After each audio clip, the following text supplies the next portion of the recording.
Good evening, ladies and gentlemen. Mr. Raycon here with some more Girls X Battle 2 content for you guys. Today we're going to be covering Von Helsing. She's a ghost and a ranger, and we're going to be going over her abilities, her passives and her actives and her basics.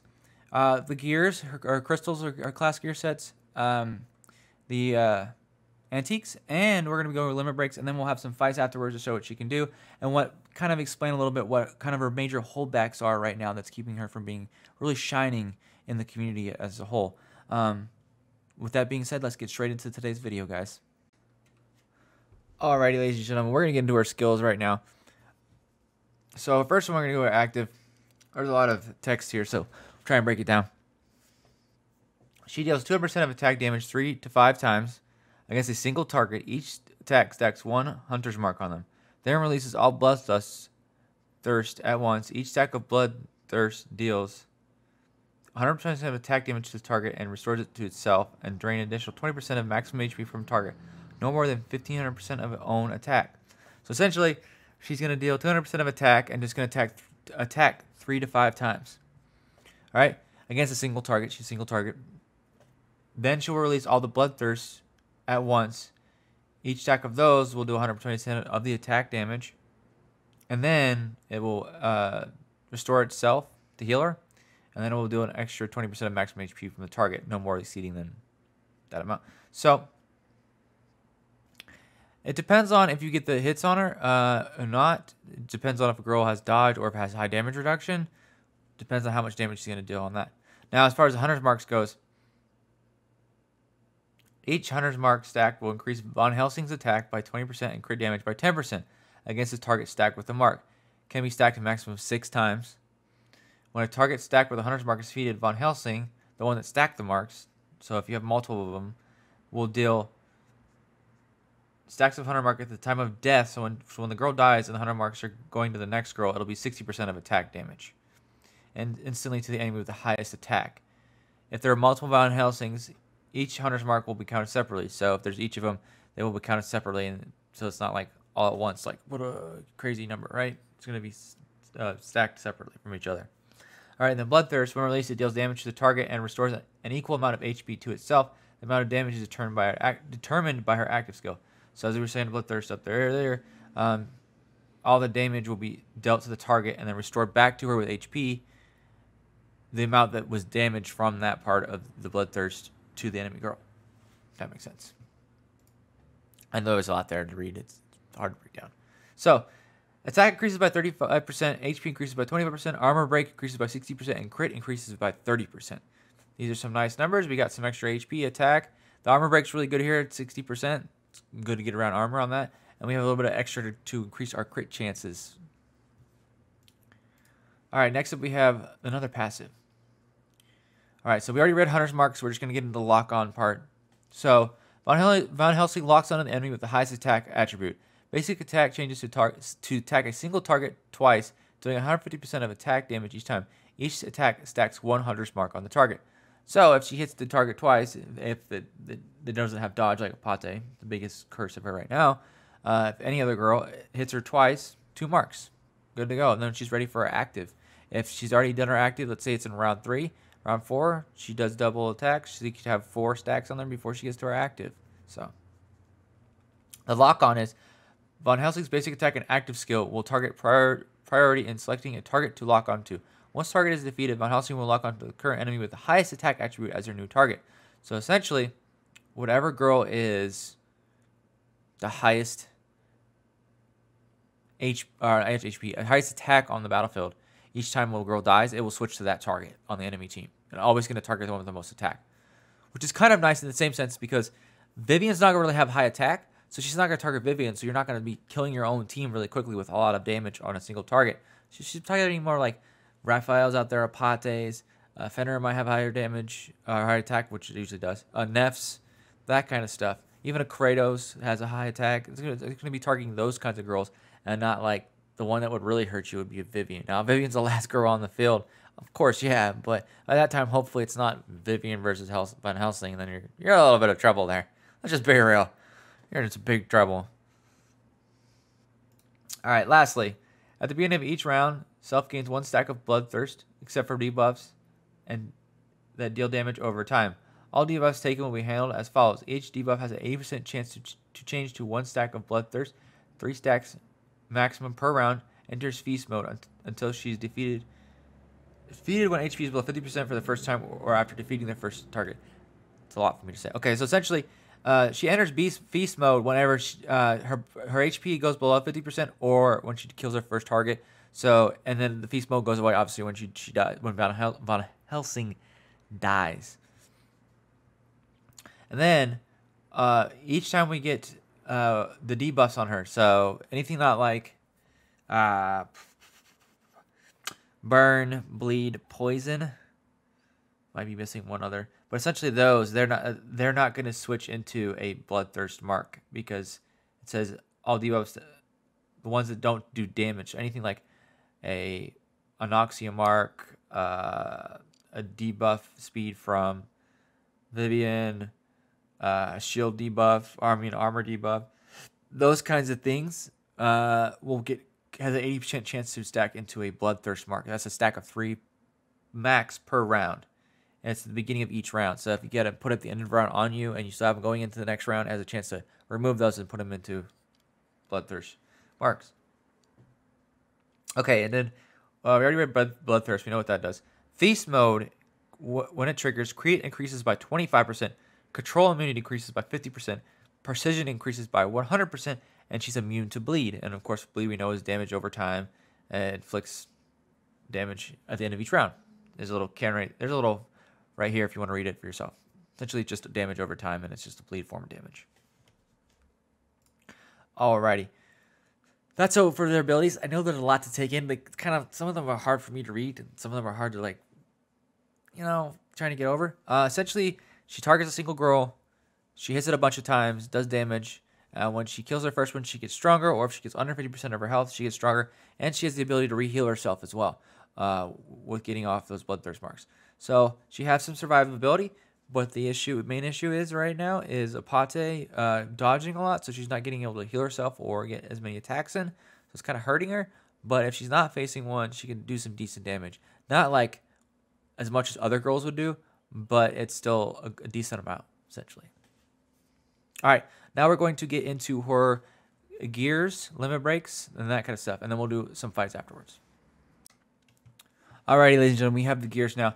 As far as a pink set goes, if you had a pink set on her, you could do added protection or weakness recognition. Added protection is going to do give her extra damage reduction, or you could do the weakness prediction, meaning that you can add some crit chance to her and some attack to make her stronger.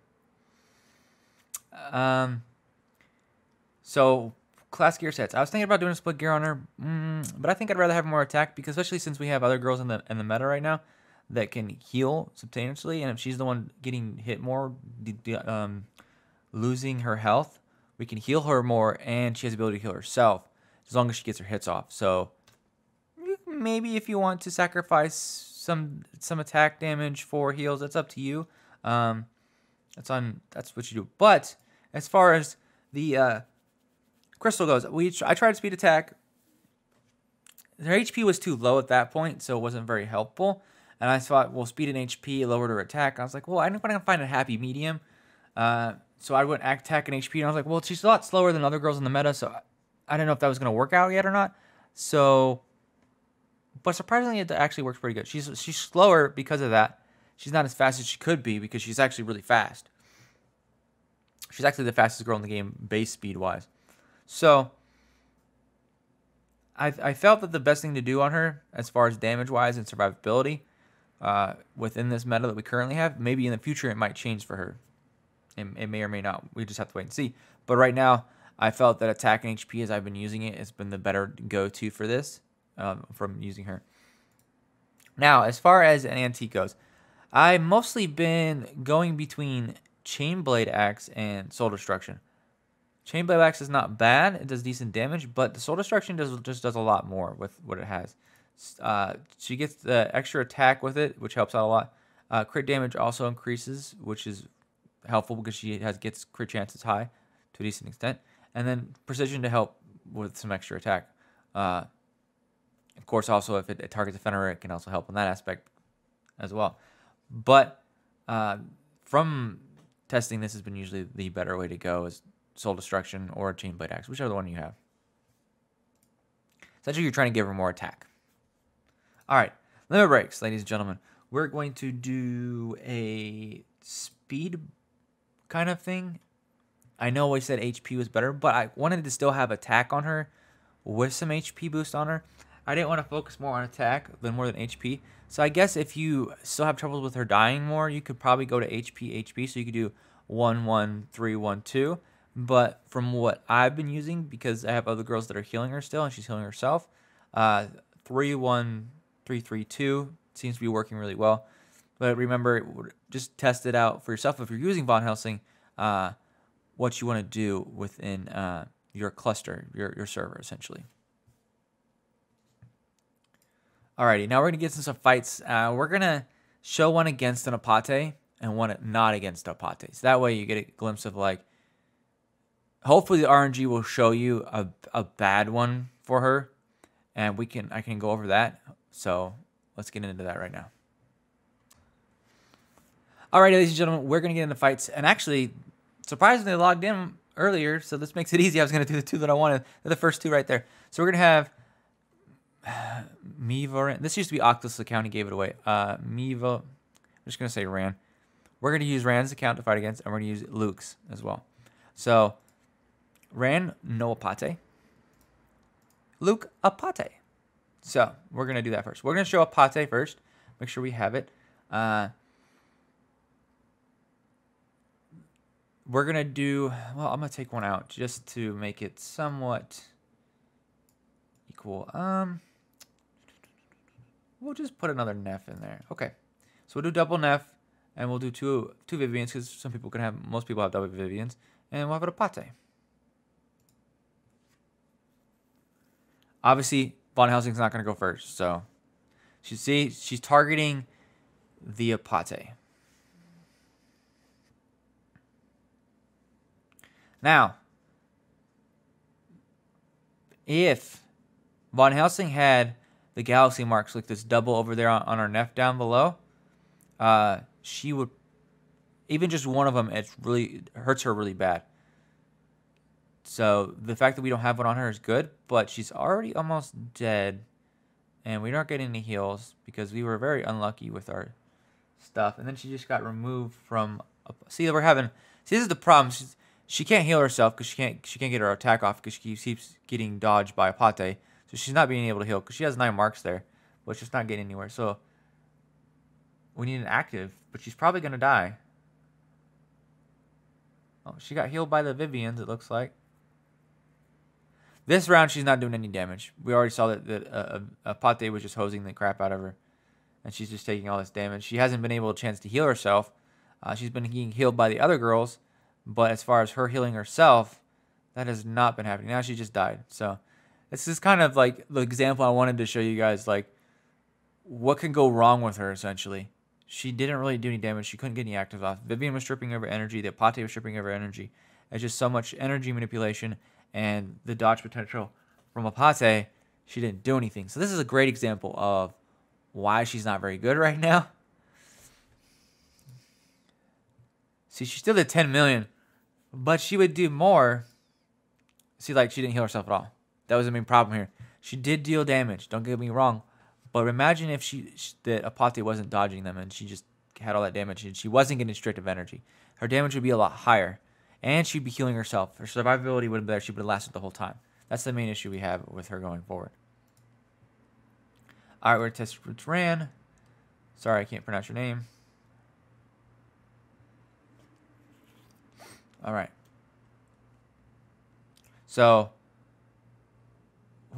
we're on the Raphael. Raphael's gone. That makes sense. Raphael's usually going to have higher attack. It's an easy to get rid of. Now, that double Vivian mark, Galaxy mark on our Vivian's actually good that we don't have it on Von Helsing. This is kind of good because we know this isn't going to dodge. So, decent amount of damage there. We know Neff has damage reduction on her, so we know that she wasn't going to do as much damage as that. But she did get damage off, so she was able to heal herself. All right, so we got 3 marks. End of round. That's nice. She removed some stuff. She has 7 now. Oh, we just need to get an active off. So the thing is that these Vivians are stripping the energy away very effectively from our Von Helsing. Where goes one of our Vivians? She's probably going to die. I don't think she's going to live just because she hasn't been able to get an active off because she just keeps getting stripped. See? The Vivians are just so effective. See, she's gone. That's the key thing, that she can't heal herself. If there wasn't a way of her getting her energy stripped, essentially, she would be actually, I think, pretty good. So I think Von Helsing would be great in the meta if there wasn't so much energy manipulation and it was hosing her from getting her active off, and there wasn't dodge from Apate. Essentially, that's what's keeping her down right now. Otherwise, she'd be amazing, to tell you the truth. Her damage would be high. She'd heal herself. She'd have sustainability. She only got 3 million heals, 9 million damage. And as the fight goes on, she gets stronger. So it's just a matter of keeping her alive. Like I said, the main point here is that's holding her back are 2 girls. And the 2 most prominent girls in the meta right now. Vivian and Apate. That's what she's struggling against. Everything else, it's not really that big of an issue. I mean, of course, Neff has damage reduction, so targeting the Neff, it's not going to deal as much. So that's kind of a barrier, but it's not as extreme as Vivian and Apate is on her. So that's the general consensus that I have of Von Helsing on PvP. A little side note I'll add at the end of the video. PvE mode, she's actually great. She's great in house exams and practical works. I tested that out. She's great in those. You can use her all as well. Sanctuary, she's also not bad as well. So she's still very good for PvE. Not the best girl. Don't say, I'm not saying she's the best, but she can help out if you do have copies there. All right, ladies and gentlemen, that's all I got for today's video for you guys. If you like the video, please subscribe to the channel. It's free, and I really appreciate your support. And with that being said, it's a crazy world out there, ladies and gentlemen. Stay safe, and I'll see you in the next video. Peace out.